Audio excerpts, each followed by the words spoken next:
Welcome, everybody, to the American Space Museum. I'm Mark Marquette, and so glad that you joined us here in our Stay Curious studios in downtown Titusville, inside our proud museum, where we've had a lot of people over the week coming in here. And Marty and I have been busy remembering and, in a way, celebrating the wonderful lives of the 17 fallen astronauts this week in the Apollo 1, Challenger, and Columbia disasters. Welcome, my friend Marty Winkle. Say hi to everybody on the camera there, Marty, as you chose this beautiful screenshot here. You said you remembered that morning. Yeah, I sure do. I was driving into work, coming up from the North Gate Road, and all I could see out in the distance was top of the ET. That was all. And as I drove closer, that's still all I could see. Never did see the orbiter or the solid rocket boosters. There's one of those sights you just don't forget. And I believe the only time that a fog rolled in like this, and it was only for a brief hour, maybe even less. And the iconic image, there's another one of, yes, Columbia and the stack sticking out of there. So, hello to Mitch Rothman. Thank you for letting us know we're live there. Greetings to his friends at ASM. Mitch, thank you so much. He was very helpful as a volunteer at our Astronaut Memorial Sunday, as was Marty. The two of you shouldered the brunt of a lot of the grund work, and I appreciate that. And We had a fabulous ceremony that I'm going to touch on here in just a minute. But yeah, what an iconic image. Happened to be November 30th, my sister Sherry's birthday. And I think it was 1982 was this rollout, but someone's going to know that for sure. Hello to you, Steve Jokums, Mark, Marty, Tom Usciak, and the entire Stay Curious gang from his Lake County spaceport. And it is a solemn day of remembrance, as always. And though this is the 39th anniversary of the Challenger accident. So you've got almost 4 decades of people hashing it over and over and over. And those fans of Stay Curious, Marty and I've always chosen to not to even show the pictures of the disasters, uh, except for an in-depth conversation with them with a space worker. So we know the hurt, we know the angst, we know the reverence that these days need to be for America to continue going forward with our fabulous American space program. And by going forward, Marty, we show the rest of the world that we won't be defeated by our own silly mistakes or technical foibles, right?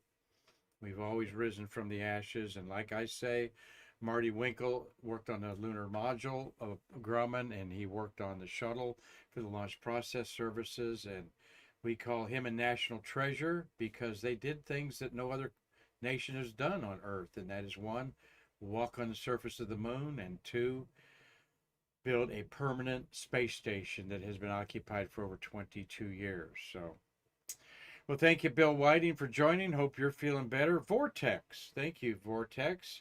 And Carlton Bailey is joining us on this Tuesday. Uh, and He said it was his first professional launch in his career, and prayers still go out to any and all. Thank you, Carlton. Yes, it was his first professional launch. Good afternoon, Tom Celentano. Bad memories today, but I often say something good came with the creation of the Challenger Centers. Absolutely. And Steve Jokums quoting President Reagan at the funeral for the astronauts of Columbia when he said, "The future does not belong to the faint hearted, it belongs to the brave." And don't tell me, Tommy, Tom, I mean, Steve Jokums, I'm sure President Reagan paraphrased that from somebody else. But yes, the future, I love that. And that is at the remembrance out of Kennedy Space Center. Tommy is going to talk to us here on the phone as he has got a very interesting perspective of what happened to the remote cameras after this launch. They were impounded, is the first thing I'll tell you. And he's got 5 or 6 points he wants to share, and we'll bring him on live on my telephone here. And about as we talk about a couple other things, including the remembrances that Marty and I attended. Um, and Yes. So let's remind everybody that Shuttle Fest 4 is a couple months away. I've been in touch with Joe Tanner.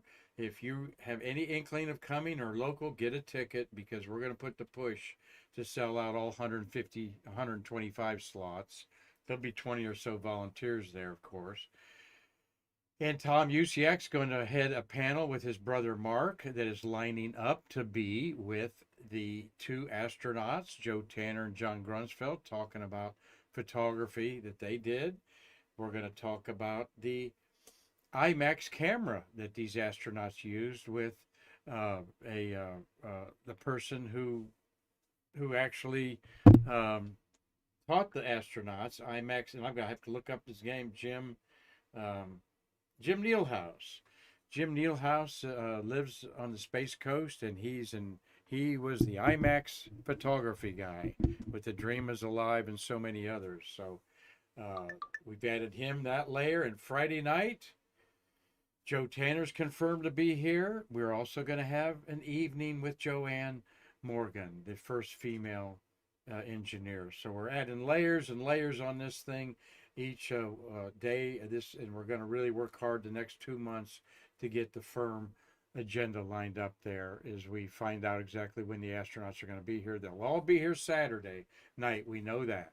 So we will definitely have a Saturday event. Maybe Eileen Collins's movie will be shown. So, but Saturday's going to be Hubble Huggers. Sunday will be Eileen and Don Thomas. VIPs like Jay Honeycutt, Mike Leinbach, author Jonathan Ward, and a lot more. So, also we're going to have a memorabilia show February 22nd, Saturday, for those of you that are local, and we're lining up vendors for that. So February 22nd at our home away from home beachside hotel. Also, Hyatt Places our home away from home for a lot too. But so we got two great hotels that support our events. And there we got Tom's picture up there. He'll be on the phone in a few minutes.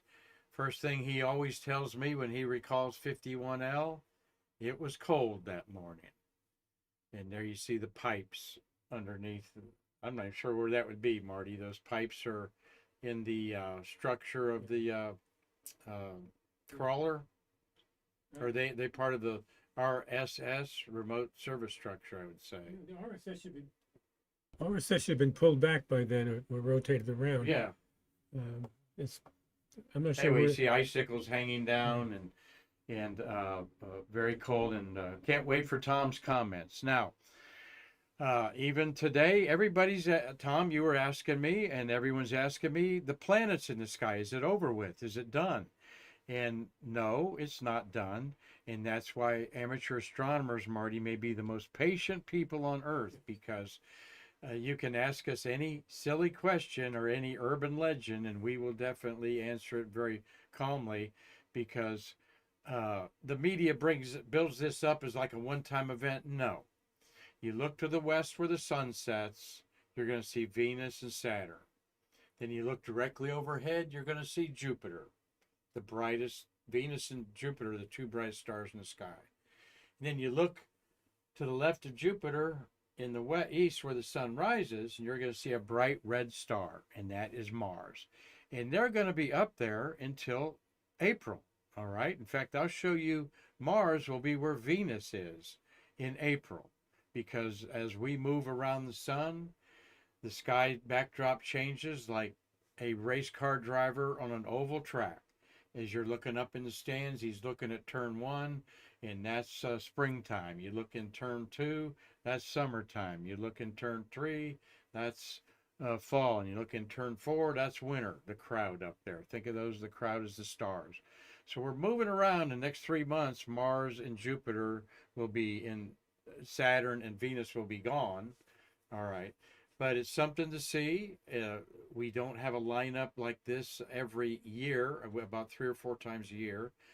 I mean, 3 or 4 times a decade, because Mars only gets this bright every other year, every 26 months, as the Earth and Mars come close to each other, and then the Earth moves away, and we go from about 50 million miles away to 300 million miles away. And you can barely Mars is a bright star, but it's nothing compared to what it is these nights. So get out and look at it, because by March, Mars will be a lot fainter. Is this a once in a lifetime event? No, it's not. This was last summer, okay, where you got the planets lined up: Saturn, Neptune, Mars, Jupiter, and so forth.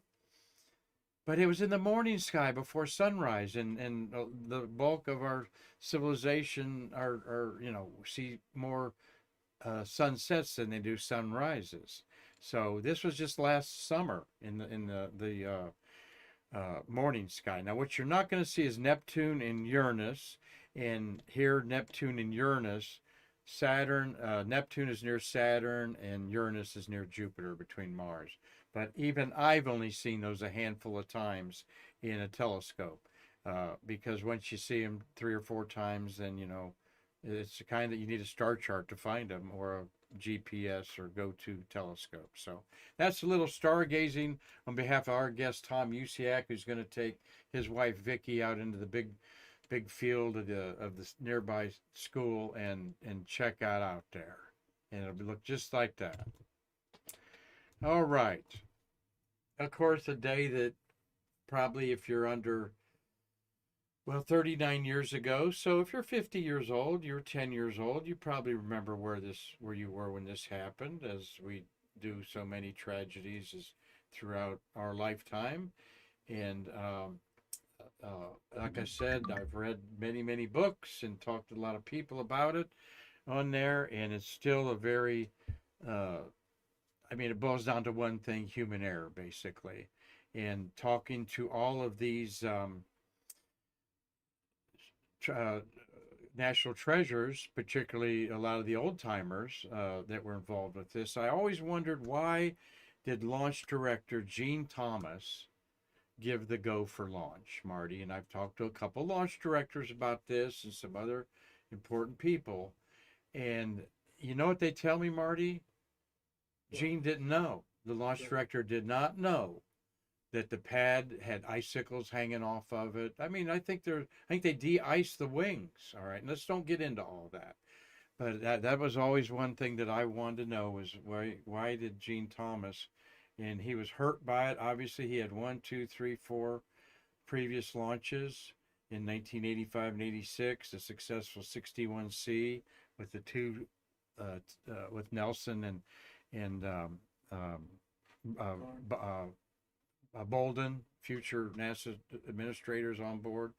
But he did not know the conditions on the pad were like that, all right, and didn't know it was so cold. And apparently he didn't hear the Morton Thiokol engineers' cries, or the fact that some of them flew back that night because they didn't want to watch a disaster. So that's what I'm told by some people, that the launch director, Gene Thomas, did not know, was not told the severity of that, as his management team below him surmised that everything was going to be okay.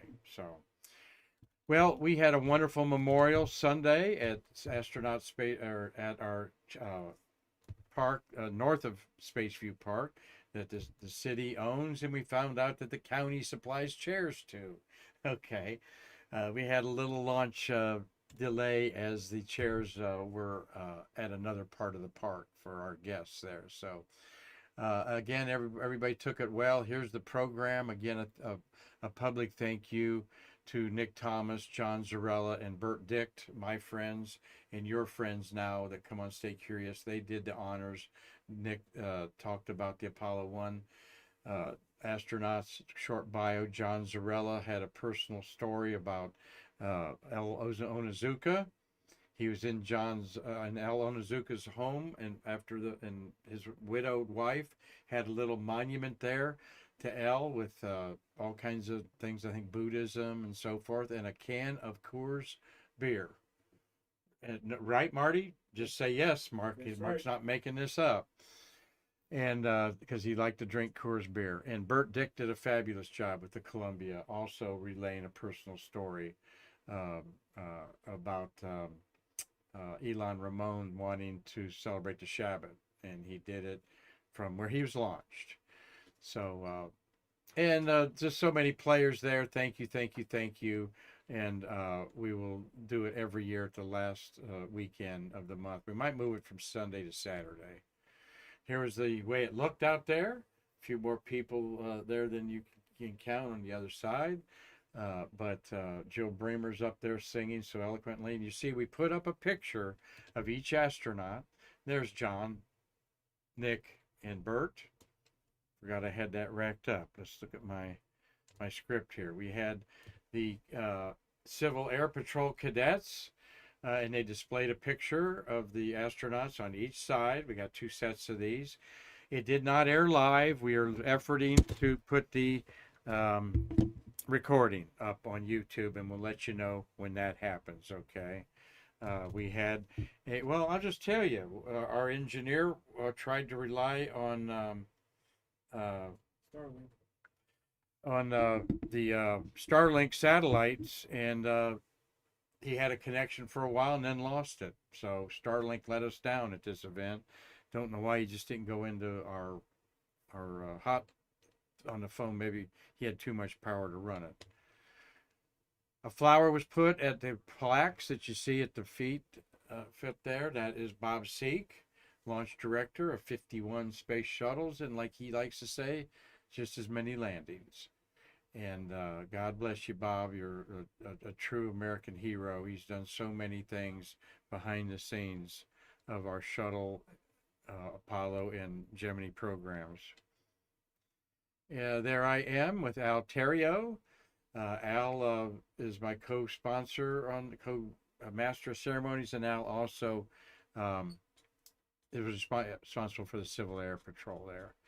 And we had Andy Allen do a beautiful off the top of his head, Marty, talk with John Zarella there. And Carlton Bailey, thank you for taking the photo. And I saw Andy at the memorial last night, and I said, Andy, what impressed me when I got thinking about it, watching your Philadelphia Eagles beat the heck out of the Washington Redskins, was you did that off the top of your head. You didn't have one note in there. And he says, well, he goes, I never know what I'm going to say, and when I make notes, I seem to always change it. So great guy, isn't he, Marty? He's really a good person. He runs Aerodyne with 800 employees, and hoorah, Top Gun Marine. There's Marty saluting. Whose flower did you put down, Marty? Mike Smith. Mike Smith, okay.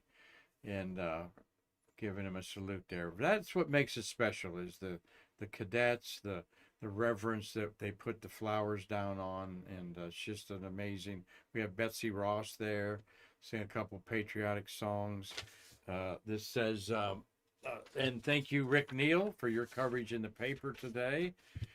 They were literally reaching for the stars, and I said to myself, oh, that's what Andy said, huh? And no, that's what I said.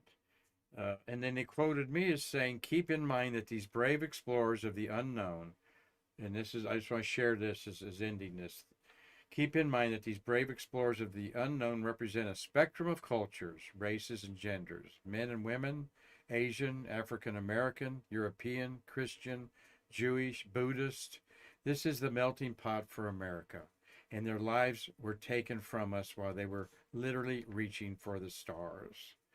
And when you think about it, they're forever remembered in buildings, schools, planetariums, streets, parks, statues, monuments, institutions. Some of them are even honored with names on the moon and asteroids. And there's hills of Mars named after the Columbia astronauts. So they will ever live on, and we thank everybody who was involved with this and gave us some great publicity. And then last night, a very moving and dignified, classy remembrance of the Apollo 1 astronauts who perished 58 years ago. No, give me the math. 1967. Oh, yeah, 58 years ago. Last night. So the Apollo world was upside down 58 years ago. And there's Nick Thomas standing there in front of the American flag, some Military people come out with a folded triangular flag. They unfold it very slowly and ceremoniously. They show it, flip each side, and then they fold it back up and then march off the way they came in. And about a 10-minute ceremony that I've gotten accustomed to. The last, like I've seen this 3 times now, and just beautiful. That's what's left of the pad structure that the Saturn 1B stood on and later rocketed to space Apollo 7. So, and thank you, Mitch did have the honor of laying a flower on Roger Chaffee. And I looked for a picture of that, but couldn't find one of you, Mitch. But and Gary Gerald's joining us today, and Mark Thiel. He has gotten 2 tickets to Paradise, Marty, Shuttle Fest, for he and his wife, Mark Thiel, has. So thank you, Mark. And Cliff Watson, good morning to you in Pomona, Australia. So, all right, we are going to just show you a piece of artwork by the great Paul Callie. He had this in mind as his tribute to the Apollo astronauts, and it was an unfinished work. We did a little bit of story on this with Chris Callie. His son writes this up in the book. Did I set the book aside here? Let's see that book over yonder. No, I don't. But it's a book that you'll be wanting to buy at Shuttle Fest, I guarantee you. So let me get Tommy. Yeah, Marty. Oh, there's one. Yeah, I got about 5 copies here. Thank you. Plug Chris Callie's book on his father, of course, for all that Chris does for us. And this is the book in here, and it was paid. There is the story, Project Apollo, and his dad story about this image that is in the archives of Smithsonian, has never been shown in public, and it's just a beautiful. Mr. Callie, his son, says wanted to make it like the astronauts were gone from us, but still here. That's why he chose a negative look. I think it also looks like an X-ray, and he was in the process of putting color on the gantry and the ground and all. So, well, let's get Tom on the phone here. Let me push the magic button and call Tommy Usciak in Lancaster, Pennsylvania. And let me turn it up hard there. And I know a couple of you can spot check. Good afternoon. Good afternoon, Tom Usciak. How are you, sir? Doing well. And you all? We're enjoying talking about our heroes here as you're listening there, Tom. And thank you. Hope it's coming across okay today with everybody. It is. Yeah, I turned your feed off because it runs. They're not perfectly synced. So now I'm just talking to you and all the listeners and watchers now without video in front of me. So that's where we are. All right. Well, you sent me you told me in an email here that over the weekend some of your photographer friends were talking about the camera remote film. And you had left a camera down there because you came home Monday night following the scrub on the 27th. So you weren't there, but for you is Carlton Bailey, right? No, I didn't know Carlton then. Carlton and I got to know each other as a result of this incident. We met each other at the White House. I recognized his name on a badge, and I approached him, and like at the White House in Washington, D.C.? One of the best things I ever did. You're talking about the White House in Washington, D.C. Yeah, the White. Not the little White House outside LaGrange, Texas. I'm kidding, of course. It was when they released the Challenger Commission accident report book. Okay. Well, you said everyone in the news center said the weather forecast was for freezing temperatures and would be too cold to proceed. If it didn't launch Tuesday, they would have to stand down until the weekend at the earliest to recharge batteries and reprogram some software for the tracking data relay satellite that was the big payload there. So so you've got an interesting story as what happened. First, tell everybody about 2 different photographers told you about what happened with the remote cameras, and tell everybody what remote cameras are. Remote cameras are cameras that are placed in the field near the vicinity of the launch pad, much closer than you could be standing to watch or photograph it. And they are activated. About 95% of them are activated by sound. There were some other methods used like geophones and light sensors and stuff like that, but most of them were sound activated. Great, and there it's some back in the day. It's some Radio Shack and stuff like that components, so that everybody. It's not an off-the-shelf operation for most photographers, No, right? no, it is today with MyOps. Anyone can go buy one, a sound trigger with and a lot of other features right off the internet. But back then, it was all designed from scratch. Steve Nolly, one of our team guys, and Bob Preston built our system, a complete system.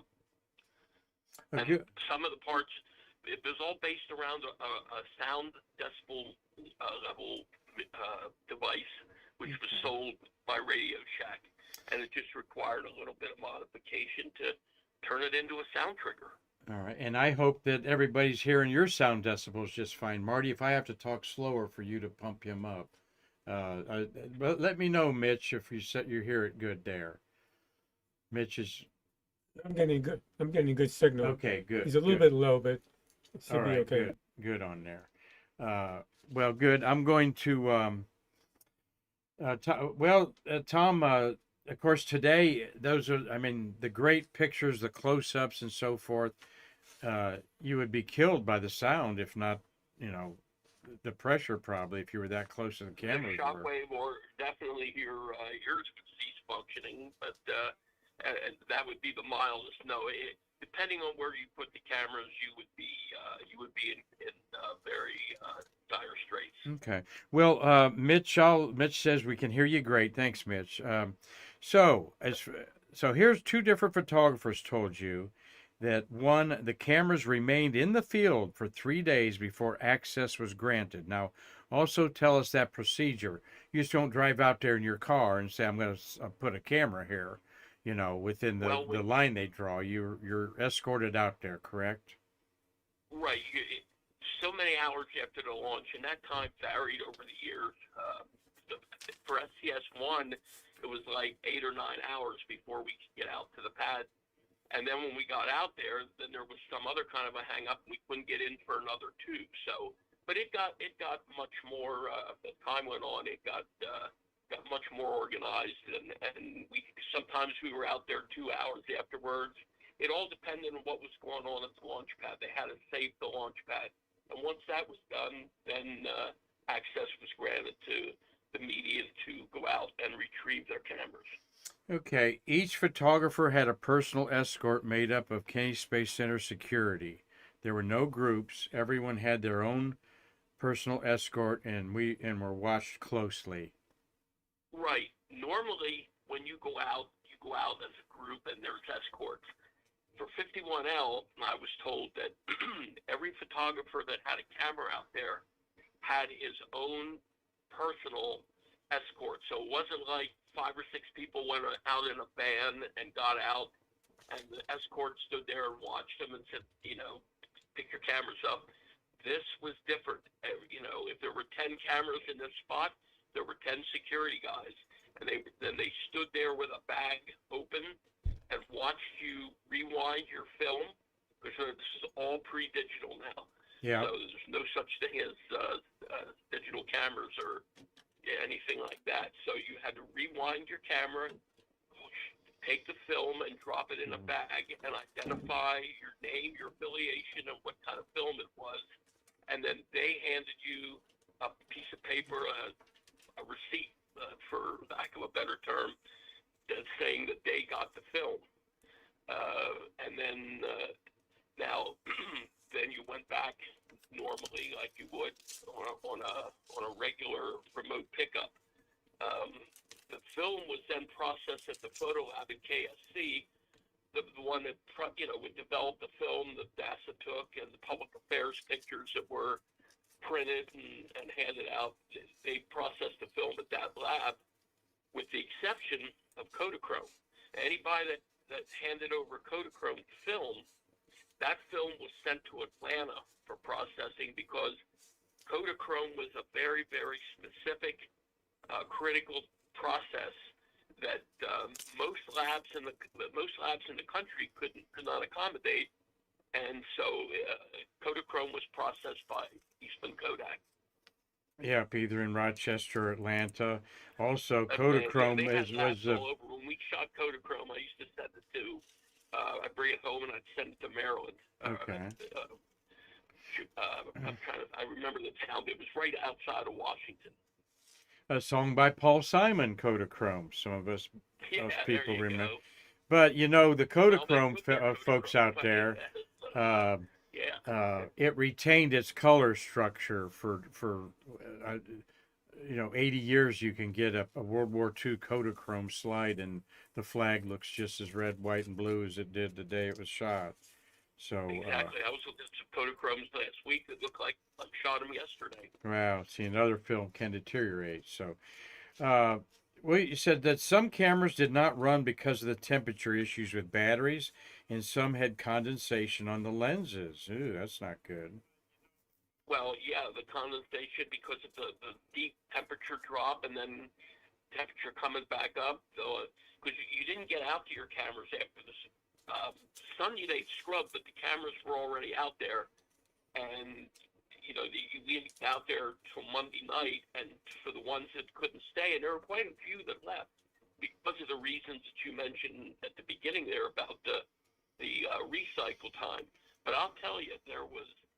I went through the news center, and Carlton will know when I mention this name. I was talking to Ed Harrison, and he shaking his head. No, there's I'm seeing the weather forecast for tomorrow. There's no way they can launch. And then the other public affairs officers there were all shaking their heads no, and so a few people pulled. I had pulled because I had some obligations later on in the week that I really couldn't reschedule. But that's pretty much the case. Well, what happened then. Oh, and I made an error and didn't show the picture that you shot of the launch. I pulled the one up here of this. I'll tell you what. I can't pull it. Maybe I can pull it up on my phone. There is the shot of the puff of smoke right here. Right, that was a shot from the presidential. Well, that was a NASA shot, but that was used very many times as far as the commissions and investigation boards. It shows the puff right at SRB ignition. As you can see, the shuttle is still right on the pad. You can see the infrastructure there behind it, and it was pretty well. The fate was pretty well sealed right at SRB ignition. Interesting. Well, tell us about the story of the New York Times. Well, I'm looking here to get your picture that I have to show of that you did get out of your camera. Let me go back there. Right. Well, what I did with my camera is, I'll preface this a little, is there was a very, very special friend of ours, Carl will remember the name, Ray Yost, that took care of my one camera that I left. We pulled the Hasselblads, and the camera that I left was a single 35 millimeter camera, and Ray Yost said that he would take care of it for me, and then I split the film with him, and that's how I did get some pictures, albeit they weren't the ones that I would have preferred. I would have preferred the Hasselblads, but I didn't really know anyone down there that I wanted out there pulling all that stuff.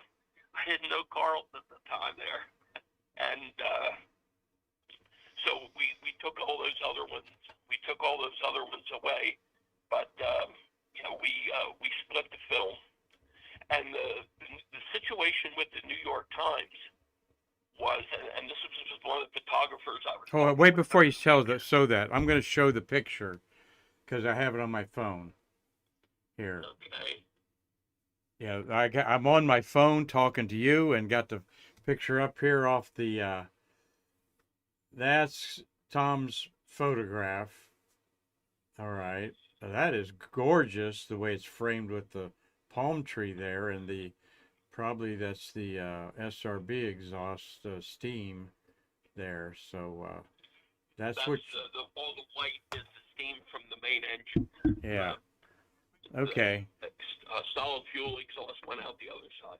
All right. I did get to share that there. So, all right. Now tell us about the everyone but the New York Times surrendered their film. Correct. As I was told over the weekend, and what happened was they were told by their corporate headquarters not to release the film. And so when everyone else went out there, they didn't go. And in the meantime, the New York Times was filing a lawsuit against NASA for something to do with, well, the fact that they didn't have the right to impound their film. That was the question, the taking of the film and the restraint of them being able to take it and publish it. But the thing that surprised me that I never knew is that the cameras, the film, everything remained in the field there for 6 months throughout, everything, rain, Really? thunderstorms, but whatever. New York Times were those 35 millimeter? You think, or bigger? I would say they were. They probably most news Yeah. gathering places use 35 millimeter. I did too. Again, the only reason I had the Hasselblad stuff is because I had the lab to deal with all that big film and that. If I didn't have a lab, I would have been out there with 35 millimeter stuff all the time too. So that's the connection. But anyway, after the suit was settled, which took about 6 months, then they were allowed to go back out there and retrieve their equipment. Wow. So it would have been NASA just couldn't go take those cameras and put them in a box in the ONC or something like that. That would be, I guess, that would be stealing, right? Or I don't know all the fine specifics about that. That surprised me a little bit too that they didn't retrieve them. yeah, I mean, But it's on our he private told me government that they were out property. there for 6 months. Huh. Well, I'll bet they do different now since the Homeland Security and so forth. But so did you get your actual film back, Tom? Yes, I did. And that Well, it came back to retrieve my cameras, and then we split the film like 2 frames, 2 frames, 2 frames, like that. yeah. And then he sent it back to me. And so this was the only usable frame again. Well, yeah. The other ones, it was the one. It was, I should say, it was the best frame. I had a few others, but this is what I thought was the best frame. I should have said best frame instead of usable frame. Okay. But, Sorry, yeah, I moved the camera away from the the phone and the camera and everything else I got here away from you. So there you go. You're good. No, this has been great, Tom. Let's see. So so did it really go to court with the New York Times? Wow, 6-month lawsuit. Wow, that's crazy. I don't know if it went to court or if it was settled somehow out of court. But what that led to was, in the future, when you went out there, you had to sign a waiver. It started at STS 26. That was the first time that Carlton and I worked together. It was STS 26, and we had to fill out a form that said that they were not going to impound your film, but if there was and they called it contingency requiring investigation. I still have one of those forms here somewhere. I can't find it. But what you had to do was you could recover your cameras. You could take your film and process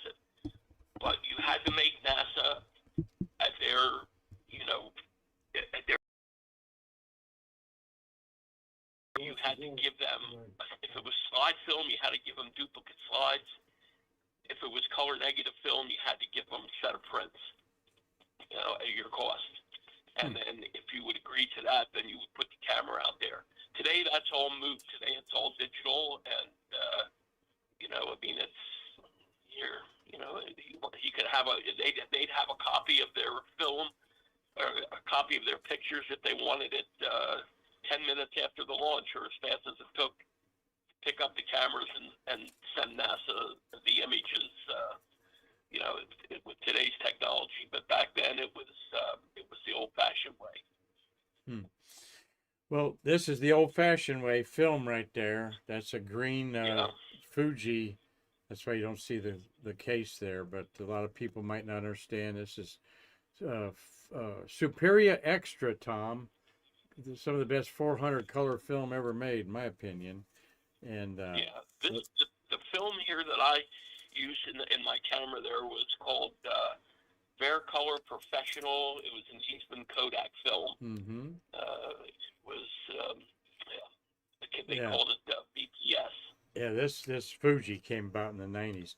But you got a celluloid backing there with the sprocket holes for the camera to advance it, and this is the magic, is the silver halide crystals are on there that when exposed to light and developed in chemicals that give you a negative. And Sir John Herschel figured that out in the late 1700s or early 1800s, the son of the great astronomer William Herschel. So, yep, and now it's kind of gotten retro, of course, on there, but that's what we're talking about. A little canister, a 35 millimeter film out there, and what a story, a personal story from you. Thank you so much for sharing that, Tom, and suggesting that. Carlton, maybe we'll get you, see what you're doing Friday and get you on the show here and share your experience of the Challenger being your first rodeo out there. So, that would be a good idea, because Carl would have the perspective of what it was like in the news center in the dome after the launch. That would be a good thing to discuss. Yeah, well, we'll effort that with CB there when we get off here. And thank you for just suggesting this, Tom. Showing you a picture of Challenger that your little brother Mark took on its landing. Not sure which mission that is of its 9 successful landings. There, do you remember which one that was? What alphabet number that was? Probably. If it was Challenger and it was Mark, it was probably. I'm not looking at the screen right now, but it was probably 41B. Which would have been the first landing at KSC. Okay. And that is where Challenger is entombed at Pad 31 in a nuclear missile silo there. Part of it going down. It's actually in several little sections buried beneath the surface there. And out there at the Apollo 1 Pad 34 monument is, of course, a good way to take us out today with the plaque that we saw beautifully illuminated last night, Marty, out there. So Carlton said, for those of you that want to know it, he posted the story he wrote the night of the accident on his Facebook page. That's Carlton Bailey, Bailie, on there. And will Tom allow you to share that photo of you on there? And yes, I'll post that on Facebook, actually. Absolutely. Carl can do whatever. Well, Steve, no, what Steve Jokums is asking there. Steve, that's fine. So we thank everybody for watching today, of course, in the memory of those who made the ultimate sacrifice so others could reach the stars.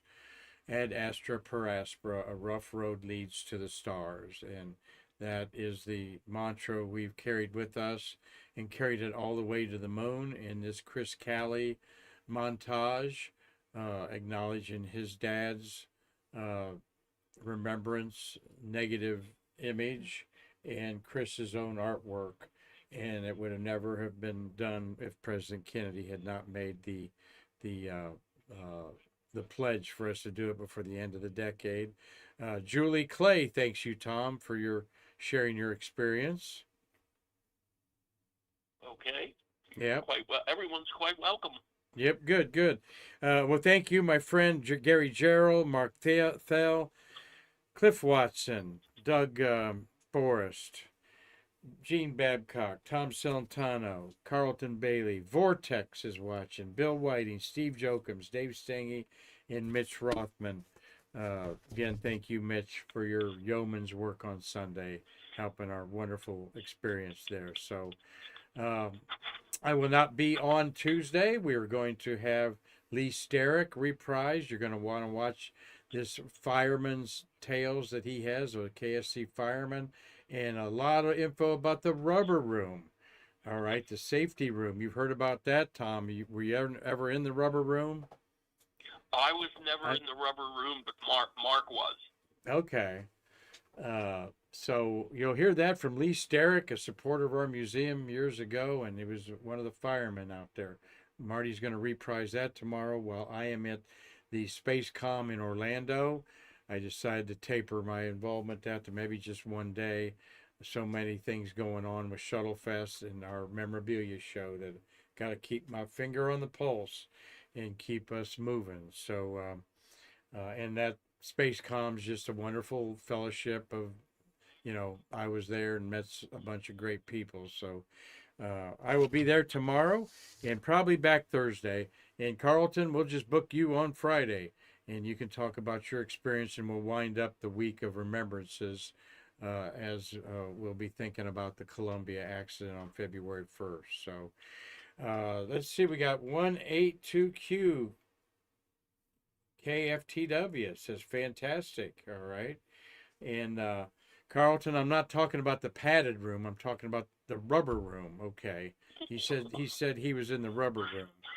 So anyway, well, bring that experience with you too, then, Carlton. As I've always offered him the forum anytime he wants to share it with us here. So, Tom Usciak, what's the temperature in Lancaster, Pennsylvania? I can tell you right now what it is. It is currently 43. 43. Yeah, we have our cold front moved out here yesterday. Good. Yes, Now, so did ours. Nighttime, it's still getting down there, but we were looking at 43 here today. Well, it felt like a beautiful Florida day today, 70s with the windows down and no heater, no air conditioning, just right in that groove of I'm coming into work on Route 1, looking at the vehicle assembly building across the river and counting my lucky stars that I'm doing this job here at the American Space Museum and know some wonderful people like you, Tom Usciak, and everyone else that watched today. Well, thanks. Thank you for the kind words, and we're going to make this Shuttle Fest the best yet. That's right. So thanks, Tommy. I'll be talking to you soon. And, one other thing, Carlton is, you mentioned our photo panel. Carlton is also on our photo panel. Yes, Carlton's on the photo panel, hopefully to talk about the White Room photos he took of Hubble. And you'll have your brother and Mark and you about launch photographies along with Carlton. But we've got two astronauts that will be discussing maybe the photos they took, or we'll show some of the famous images of their missions, say who took that photo type of thing. So Mark Thiel, he says it's 44 Minnesota. Oh, they got a heat wave up there. So thanks everybody for watching today. Tell your friends to like us, share us, and tell people that the American Space Museum podcast does things that none other does, and that is bring you actual space workers like Marty, photographers like Tommy, and a great knowledgeable group of space fans out there like yourself. So until Thursday, I'll be back, but watch Lee Sterrick tomorrow. Awesome show about the fireman's life out there at Kennedy Space Center. Until then, I'm Mark Marquette saying thank you so much. and I will see you again to bridge the space between us.